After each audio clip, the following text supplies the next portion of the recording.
कुछ साल पहले तक हमारे देश के ज्यादातर सरकारी बैंक देश की अर्थव्यवस्था के लिए परेशानी का सबब बन चुके थे, लेकिन अब इन सरकारी बैंकों की तरफ से गुड न्यूज आई है। खबर है कि देश के 12 सरकारी बैंकों की तिजोरियां जमकर भर रही हैं। आज के खर्चा पानी में हम इसी पर करेंगे विस्तार से बात। जानेंगे कि सरकारी बैंकों को कुल कितना मुनाफा हुआ है। इसके अलावा ये भी जानेंगे कि कुछ साल पहले तक घाटे का टैग ढोने वाले इन सरकारी बैंकों के मुनाफे में आने के पीछे की इनसाइड स्टोरी क्या है। पर शो शुरू करने से पहले एक जरूरी सूचना, दी लल्लन टॉप पर देखें केरला स्टोरी की पूरी डॉक्यूमेंट्री एक पार्ट में शनिवार 27 मई 2023 दोपहर 3 बजे। तो क्या है हमारी रियल केरला स्टोरी में? पहले पार्ट में हमने बताया कि केरला के युवाओं का किन तरीके से ब्रेन वॉश किया गया, उन्हें क्या पढ़ाया सुनाया दिखाया गया, उन्हें किन रास्तों से ले जाकर इस्लामिक स्टेट के चंगुल तक पहुंचाया गया और सबसे ज़रूरी सवाल कि कौन थे इसके मास्टरमाइंड। और दूसरे भाग में कहानी है उन लोगों की जिन्हें ISIS ने थैंक्स कहा, उन लड़कियों की कहानी है जिनके इस्लामिक स्टेट ज्वाइन करने और धर्म परिवर्तन करवाने की कहानियाँ चलती हैं, और जेलों में बंद ये लड़कियाँ क्या इंडिया आ पाएंगी, क्या ये इंडिया वापस आना चाहती हैं और क्या भारत सरकार इनके प्रत्यर्पण के लिए तैयार है। सूचना समाप्त, तब शो को आगे बढ़ाते हैं। कुछ समय पहले तक नुकसान झेलने वाले देश के सरकारी बैंक जमकर मुनाफा कमा रहे हैं। 31 मार्च 2023 को खत्म वित्त वर्ष में सभी सरकारी बैंकों का कुल मुनाफा 1 लाख करोड़ रुपए के आंकड़े को पार कर गया है। मुनाफा कमाने वाले सरकारी बैंकों में भारतीय स्टेट बैंक सबसे आगे है। देश के सभी सरकारी बैंकों के कुल मुनाफे में SBI की हिस्सेदारी करीब 50% है। न्यूज एजेंसी PTI की एक रिपोर्ट में यह जानकारी दी गई। साल 2017-18 में सरकारी बैंकों को 85,400 करोड़ रुपए का नुकसान उठाना पड़ा था। इस तरह से करीब 5 साल बाद सरकारी बैंकों की तिजोरियां भरती दिख रही हैं। रिपोर्ट के मुताबिक पिछले वित्त वर्ष यानी 2022-23 में देश के 12 सरकारी बैंकों ने 1,04,449 करोड़ रुपए का कुल मुनाफा कमाया है। सरकारी क्षेत्र के बैंकों ने अपने मुनाफे में करीब 57% का इजाफा दर्ज किया है। साल 2021-22 में सरकारी बैंकों का कुल मुनाफा 66,540 करोड़ रुपए था।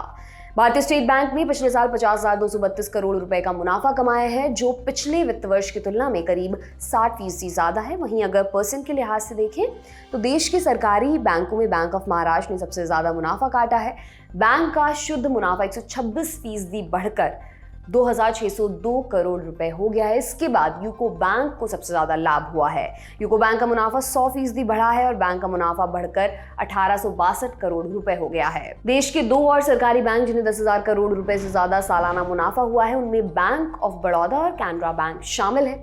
वित्त वर्ष 2022-23 में बैंक ऑफ बड़ौदा का शुद्ध मुनाफा 14,110 करोड़ रुपए और कैनरा बैंक का सालाना मुनाफा 10,604 करोड़ रुपए रहा है। इसी तरह से पंजाब एंड सिंध बैंक को 1,313 करोड़ रुपए, सेंट्रल बैंक ऑफ इंडिया को 1,582 करोड़ रुपए, इंडियन ओवरसीज बैंक को 2,099 करोड़ रुपए, बैंक ऑफ इंडिया को 4,023 crore, union bank of India को 8,433 करोड़ रुपए और इंडियन बैंक को 5,282 करोड़ रुपए का मुनाफा हुआ है। हालांकि पंजाब नेशनल बैंक के सालाना शुद्ध मुनाफे में 27% की गिरावट दर्ज की गई है और बैंक का मुनाफा घटकर 2,507 करोड़ रुपए पर आ गया है। इस बारे में हमने मार्केट एक्सपर्ट संतोष कुमार सिंह से बात की। सरकारी बैंकों में जिस तरह से हम एक बड़ा कह लें कि अब मूव देख रहे हैं उनके प्रॉफिटेबिलिटी में, तो उसके 2-3 रीजन बहुत ही स्पष्ट रूप से दिख रहे हैं। पहला एक रीजन है कि उनके सिस्टम पे नॉन परफॉर्मिंग एसेट्स का कम हो जाना और जो उन्होंने बैड लोन दे के रखे थे उनका रेजोल्यूशन हो जाना। तो एक तो बैड लोन क्रिएट नहीं हो रहा है, दूसरा रेजोल्यूशंस के द्वारा जो बैड लोन हुए थे उनके कुछ पैसे इनके वापस आ रहे हैं। तीसरा, इकोनॉमी जो जिस तरह से मूव कर रही है और इकोनॉमी को मूव करने के लिए कैपिटल की जरूरत पड़ती है, तो कैपिटल ये सरकारी बैंक की बहुत अच्छी तरह से प्रोवाइड कर रही है, क्योंकि उनके लोन ग्रोथ में हम इन सारी चीजों को देख रहे हैं कि जो भी बड़ी बैंक हैं जैसे कि स्टेट बैंक ऑफ इंडिया, अगर आप देख लें पूरे सरकारी बैंकों का ऑलमोस्ट जो है 50% मुनाफा केवल और केवल स्टेट बैंक को आता है। और उस बैंक में प्रॉफिट को हम देख लें या लोन ग्रोथ की बात कर लें तो पिछले साल से 17% का बढ़त देखने को मिली है लोन ग्रोथ में। 50,000 करोड़ के करीब जो है बैंक कमाई है और जो इनके पास लोन बुक है वो तकरीबन 32 लाख करोड़ के आसपास है। तो इतनी बड़ी बैंक का 17% के हिसाब से ग्रोथ करना बहुत ही जो है पॉजिटिव की तरह हम देख रहे हैं, क्योंकि जब भी इकोनॉमी बढ़ती है हम देखते हैं कि फाइनेंशियल सिस्टम उसको सपोर्ट करते हैं और सरकारी बैंकिंग काफी आगे रही हैं। इसमें सरकार की जो अच्छी बैंकें हैं, जिसमें हम कह लें कि state bank of India, bank of Baroda, ये जो और कैनरा बैंक, ये बैंकें काफी अच्छी तरह से ग्रोथ की हैं। इवन अगर आप देखें कि छोटी से छोटी बैंक जो कि बहुत ही कम प्रॉफिट कर रही थी, अब भी अच्छी कर रही है। यूको बैंक के तौर पर ले लें, फर्ज कर लें, बैंक ऑफ महाराष्ट्र है, ये तमाम बैंकों में बहुत सारी चीजें दिख रही हैं। और सरकार की जो उद्यम रहा है कि इन सारी बैंकों को रिकैपिटलाइज के थ्रू काफी पैसा दिया गया। एक समय था कि इनके capital, NPA, net non performing assets के कारण बैंकों की कैपिटल कम हो गई थी। सरकार ने 3 लाख करोड़ के ऊपर ज्यादा संविधान के थ्रू, मतलब अपने बजटरी एलोकेशन में स्पेशल पार्लियामेंट से परमिशन लेके इन सारी चीजों को किया। और उसके बाद धीरे धीरे जो है बैंकों की कैपिटल बढ़ती गई और उनका जो है आरबीआई के नॉर्म्स के थ्रू जो कैपिटल एडिक्वेसी रेशियो काफी अच्छा हो गया।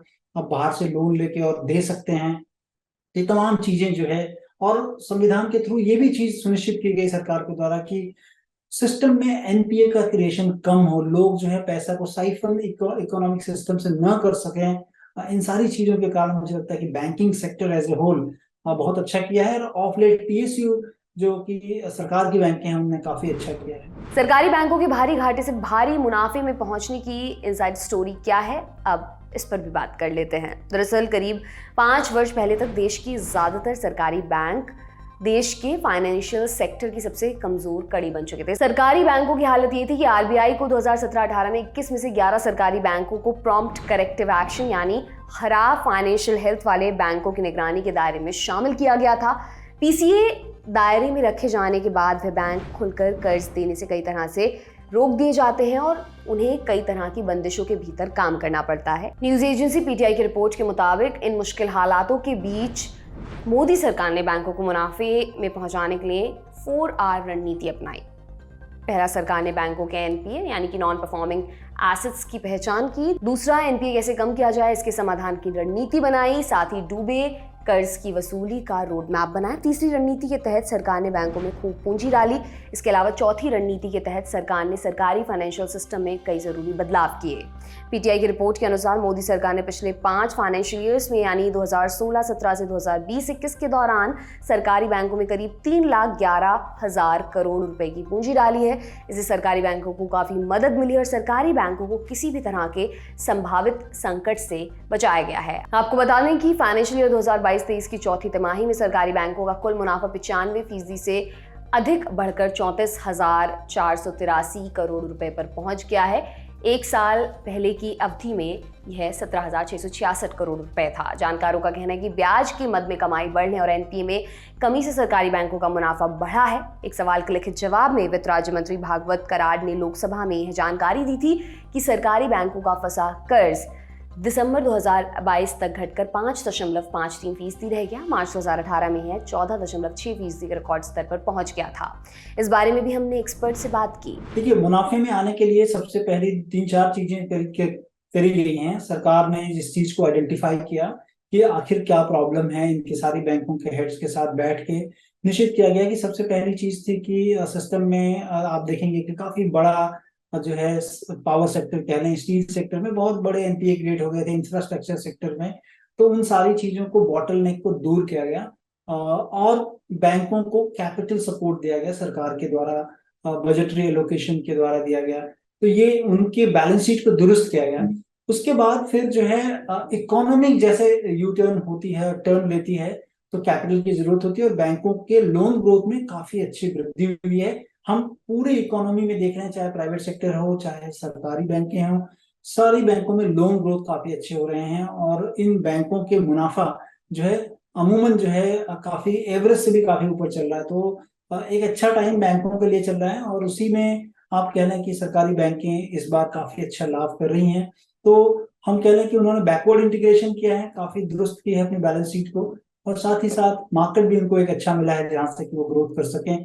तो ये तमाम चीजें नहीं हैं जिससे क्या कि जो भी सरकारी बैंकें हैं उन्होंने अच्छा मुनाफा किया है। ये आज का खर्चा पानी दोस्तों, ये बुलेटिन आपके लिए लिखा था हमारे साथी प्रदीप यादव ने। आप अपनी राय कमेंट बॉक्स में जरूर दें। अगले एपिसोड तक अपना खूब ख्याल रखें।